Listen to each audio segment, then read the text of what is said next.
And if you refuse, I will cheat on you because you don't have time for me. That's quite Opoku funny. Derek, really? Okay. Exactly. But no, I thought that's kind of funny and kind of harsh. Yeah. But people really, this can become a huge issue. So let's first of all like define the difference between having a job and having a career. Exactly. I mean, many a times I've spoken to so many people, and this has become an issue in their marriages. People are not able to identify the difference between a job and a career. I mean, a job is what gives you money. Oh yeah. I mean, what keeps you going. You get me? I could be a trained journalist, but the other day, if I don't have any media house to work in, and then somebody offers me a job at maybe a receptionist, I would take that. But you ask myself, do I have that passion, that desire? At the end of the day, exactly. At the end of the day, would I have that inner satisfaction that I have worked indeed for the day? No. Now, a career is stemmed out of your passion. Your passion. It means that it is inborn. You just want to do it, and whether you are paid well or not, you are not even paid well. At the end of the day, the inner satisfaction is what you desire in. Now, other people will go in. It becomes a profession. When you go to an institution, you train, you have the skills, you acquire it, and then now that is what you do for life. Now, Amma has been on TV for almost a decade and a half now. Now, if Amma should get married, and then her husband says that Amma, stop what you're doing, I don't want to see you on TV again. What are the reasons that he's giving? Now you ask yourself, is it that because Amma is exposed to the outside world, now if he feels insecure, so okay, Amma can be exposed to so many men who, in my opinion, are more well built than me, are more richer than myself. So the form of insecurity comes in here. That is the reason that he will give. But Amma will ask herself, do I find satisfaction in what I do? Then if yes, irrespective of how much my husband insists, I wouldn't do it. But if it's something that I do because I feel there is nothing, it's just a job to get money, and he feels that, listen, I want you to stay at home, take care of the kids for me. Now, I don't want you to be stressed out too much. I want to go home, go back to the office, come back home, and come and see you. And when I see you, I want the kids to be around you. I want you to be the manager of my home for me. Is this tangible enough? Do you think that he has enough money to cater for the two of you, and also the kids as well too? These are things that you need to ask yourself. Okay, it's interesting how this question. It will be very hard to pose this question to Ghana right now in the opposite, meaning saying to men, would you quit your job or your career if your wife tells you to? It's almost impossible to imagine it the other way. So exactly. As females, is this something that I think if a woman is faced with this decision, is it something that she has to stick by her guns no matter what, because yes, she's a female and she's empowered, blah, blah, blah? Or should she really consider the thought of if this thing makes her husband or can break up her family? Because I know a lot of women would bow to the pressure and do it. So where should one take a stance? Well, many marriages have collapsed because of this decision. The other day, a story came up, and then one guy was like, listen, I want you to stop because you're into the movie industry. The way guys are kissing you, the way they are holding you, I don't feel comfortable about that. You get me? And then the lady was like, this is what I feel I enjoy doing. And I want to change society with what I play in. Now, if you don't want that, I could take more, in quotes, decent no kissing roles in these movie sections. And the husband was like, no. The mere fact that you are in the movie, I don't even want you to be there at all. Now, the lady is in the dilemma right now as to what to do. I think that this is where communication comes in here. Sit down with the man. Let the man know that, listen, whatever I am doing it for the love of it, but not for the money. You get me? Whatever I'm doing is keeping me busy whilst you are also at work. Now, boredom doesn't set in for me. How long can I stay at home waiting for you to come back home and the kids to also come back home? Let him know there are genuine issues that might come out of it if I should succumb to your pressure. Now, something that might come out from, if I'm sitting at home, I'll be stressful. One, Secondly, I say that the devil finds job for the idle hands to do. Now, immediately you tell me that you're coming home at 6 p.m. and I wait 6:30. You are not home. 7 o'clock. You are not home. I start to think, where is my husband? You get me? Exactly. So at the end of the day, I feel like no way. He might be up to something. But Amma, ask yourself, if I had something to occupy me at that particular moment in time, my mind will be on you, but the full concentration will never in any way be on you at all. Now, when I am sitting at home doing nothing, issues will come up.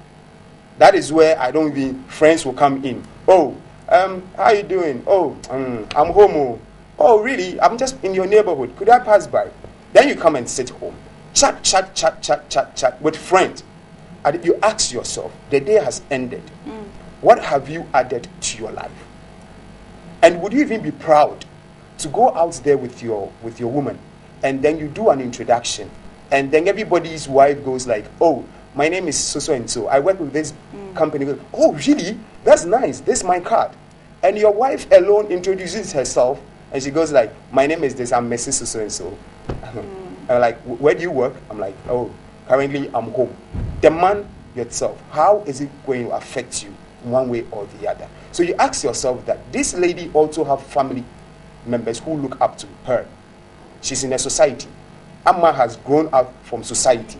People are looking up to Amma because she is a mentor unto other people. Should Amma go off screen, the dreams and aspirations of many people will be dashed.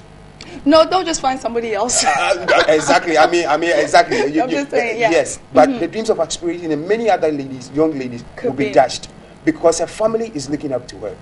If Amma's little sister comes back to you and says that, uncle, I need my school fees. At least would you assist me? It means you should have allowed your wife to work, continue helping out, so that at least you'll be a little bit burdened. When you look at the economic situation in Ghana now, Amma, seriously speaking, honestly, even if it is not your career and then it is a job that you just extra financing and everything like that. Recently, fuel prices have gone up. At least it's really a toll on other people and most of us. Would you be able to bear electricity and water as well? Utility, exactly. You ask yourself, even if I was discussing with someone, they said, "Oh, even if you have a room full of money, at the end of the day, it's going to get finished. The more you spend, the more you need to replenish the whole thing. But your wife is a supporting factor to you. Anything that she does, as far as it's decent, is bringing back money home, and you understand each other. Sit down with a woman, know what she likes to do most, and then she can support you. Other than that, you become frustrated one day. She falls on you for assistance. Maybe you want to go fix your hair twice in a month. And then if you have your own money, you could do it yourself without you being falling on anybody else. Now you're falling on your husband. Honey, I want to go fix my hair. But you fixed it just 1 week ago. And he goes like, I want to do it again. No way, I don't have that money. Now this becomes an issue at home. Just ordinary hair. All right. Also, there are times too when it's almost like it's almost necessary for the female to quit, maybe quit their job or take a career break. Sometimes maybe when children come in, because obviously some women have no choice. They will give birth and they have to go to work straight away. But if you have a husband who's supportive and says stay home for at least a little time, is it so wrong? When it comes to that issue, I mean, let's say that you've put to bed. I mean, you're pregnant. You really want some time to take some time off. You've given birth. The child is just less than a year old. This in this sense, I would say that yes, I'm quitting it for a period of time. When there is a time frame up to it, then it's acceptable. Now I'm quitting it in order to take care of you because probably you are also incapacitated at that particular moment. I'm quitting it because I want us to fix something at home. That is perfect. Now, if your husband says quit your job, you ask him, he says, why? He says that I want you to take care of these kids up to age 5. Then you can go back to. So it's almost like you have to communicate and come to a good understanding for both of you. Exactly. So whoever is making that demand should come up with tangible reasons. Now, if I'm making that demand and I tell you that quit your job, and you ask me, why should I quit my job? I say, quit your job. You keep on insisting, quit your job. Give me tangible reasons. Probably I might also buy into your reasons. And if it's beneficial to all of us. And if we can afford to support you. Exactly. Okay. That is why I said that at least if it is 3 years, 5 years, 4 years, it means that you want the kids to be up to 4 years or 5 years that you think they are old enough. That is great. But on the blanket statement, I'ma quit your job. Why? I just don't feel like you do any job again. Stay at home. Then there is more to that. Probably. Isn't it a power control? Then he wants to exactly. I mean, he wants to insist that he is the man of the house, and then anything that he says, you need to succumb to it. But that also makes your wife a timid person. I mean, he doesn't make him have that freedom to also operate, that have a say in the decision making of the family. Don't forget that the family is not only about you, the man. It's about you and then your wife. The progress of it or the retrogression of it depends on the two of you. So if an issue comes up, you ask me to do it. Give me tangible reason. I might budge into it. It's a fantastic idea. I've given birth fresh. Stay at home for 3 years. Then, at least after 3 years, you can go back to work. All right, we're almost out of time on this, but what are the consequences if you, as the woman, too, becomes hard-headed, like, I won't do it, I won't do it? What are the consequences if you refuse? Because you're still going to have to live with this man. You're still married. And if he will tell you maybe you don't respect, you're not listening to me. So if you are in a situation where you say, no, I won't quit my job or stop my career, what are the consequences? A whole lot will come out of it. I mean that bond, that union, you feel that you have disrespected me and that probably I will punish you in one way or the other by not talking to you for some time. And then that communication would also break up. I've asked you to do something. You didn't do it. Why didn't you do it? The bond as marriage, the bond as relationship, it's going to a little bit widen up. So there's going to be a gap. Now I've spoken to you. You've not listened to me. What next? So sometimes dire consequences might come. At the end of the day, what you might expect, certain things that you might have planned for the marriage wouldn't be able to materialize, because he feels that if you had accepted my or command that don't do this, that is when we could have moved from point A to point B. But I would say that if a man or even a woman makes such a command or makes such a demand, sit down at man and a woman, ask for the reasons he is saying that you should stop your work. And even the period of time is I mean, discuss. This is where communication becomes very essential in marriage and also in relationship. Discuss issues. Give me tangible reasons. Then I could budge into it, or I could opt out. Many marriages have broken up because of this. Stop, I won't stop. Stop, I won't stop. Listen, I want somebody who is so humble, who is so submissive, who is so listening. So then I'll go for this lady in my village. I'll go for this lady who I have been able to get closer to, that anything I say, she succumbs to it. But I mean, at the end of the day, you feel that that lady is succumbing to it because she wants a position in your life. After having that position, you think that she's also going to succumb to whatever she's saying. So at least it could lead to break up in marriages. And then also the rippling effect when there are kids. Where would the kids be? And that is where they also become a little bit kind of, I want to go to daddy, I want to come to mommy, and then they are left in the middle. So when issues like this come in, try to resolve it together. No third party. I would say again, no third party. Don't at all bring any third party, because whatever goes on within your family concerns just the two of you. But not third party, but what about if you go for like counseling? I know counseling is becoming a bigger option right now in our country. People see marriage counselors and stuff.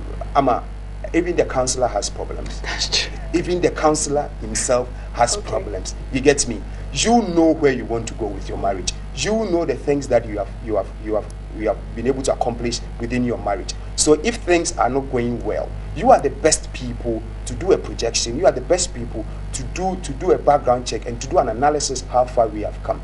You go rely on the counselor. He is sitting in his home with his wife. He has a problem. He doesn't even know the day-to-day activity of you, the family. He doesn't even know the plan you have for the next 5 years or for the next 2 years. You are the best people to resolve this issue. Something like this. Exactly. Okay, brilliant. I want to say thank you very much to Kojo Addo from Voice of Change, and he is a social commentator. I like what Nanaba said. So if her man wants her to quit her job, he can open up her own production house, and she can do her own productions in TV. So if you can afford to facilitate that, exactly, that's another option. Exactly. So, I mean, talking about Nanaba, and Nanaba started with TV and everything. The other day I was listening to her father, and the father was like, she stands in front of the mirror as little as she was intentional to try to be a reader, newscaster. And if someone she like has this, made it now. she has made it now. If someone like this started as little as that, she gets married, and then her husband insists that, Nanaba, stop your job. How do you think the effect is going to have on Nanaba? At least it's really, really bad. So she wouldn't budge into such a thing, because there's something I've been dreaming about from childhood. And lo and behold, now I have it. And you're asking me to put an end to it whilst I'm young and fresh? Never at all. I can't do that. Thank you. Some very, very good advice. So thank you very much again to Kojo Addo. So there we have it for lifestyle. So there, will you quit your job if your husband insists on it? Well, it's over to you. Anyway, make sure you don't go anywhere, because we have more coming up on New Day.